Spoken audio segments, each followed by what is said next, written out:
Zdravím všetkých návštevníkov YouTube kanálu o ziskovom tradingu aosforex.com. Moje meno je Braňo a v dnešnom videu by som vám rád ukázal výsledky dnešného obchodného dňa. Pozrieme si dva reálne účty. Prvý z nich je obchodný účet so základným vstupným kapitálom 1000 eur, to znamená s čiastkou, ktorú by každý bežný investor mal počítať ako takou minimálnou.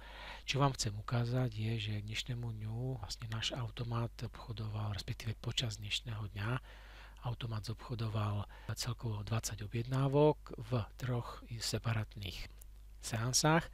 Všetko bolo zrealizované adekvátne veľkosti účtu. Bavili sme sa o tom, že to je zhruba 1000 eurový účet, takže pozície sú relevantné k tomu, sú to tzv. Mikroloty, nič menšie a bezpečnejšie ako z pozície toho obchodu nie je možné zrealizovať. Na druhej strane, ako vidíte, obchodovaním aj takýchto malých pozícií na takomto primerane nastavenom účte je možné zhodnotiť účet za jeden deň o 1,23%. Samozrejme je to dielom štatistiky, to znamená, nemôžete rátať automaticky, že každý deň sa zadarí takto, ale je to samozrejme pomerne slušný výsledok. To bol prvý účet. Tak, máme tu druhý účet, ktorý je v veľkosti zhruba 2800 eur základného kapitálu. Opäť teda automat počas dňa intenzívne obchodoval, podarilo sa mu zrealizovať 22 objednávok.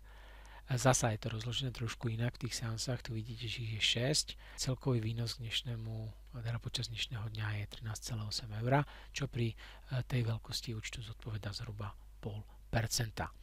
Takže opäť všetko bezpečné, bez nejakých prepadov, seansy sú relatívne krátke, niektoré trvajú pár hodín, niektoré trvajú niekoľko minút a je to v podstate bezpečná situácia, veľmi priaznivá pre investorov, veľmi priaznivá pre obchodníka. Ja vám pripomínam, dnešného dňa je 29. januára.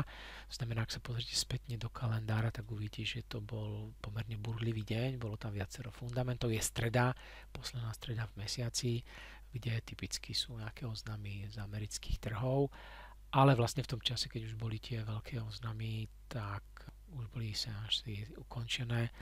Je to zhodou okolností, ako stále to bolo v automat v režime, že bude obchodovať. Nenastala proste príležitosť, takže systém to nevyhodnotil ako možnú príležitosť. To je všetko. Ďakujem veľmi pekne za pozornosť a teším sa na vašu ďalšiu návštevu na našom YouTube kanáli aosforex.com. Majte sa krásne a nech sa vám v tradingu darí.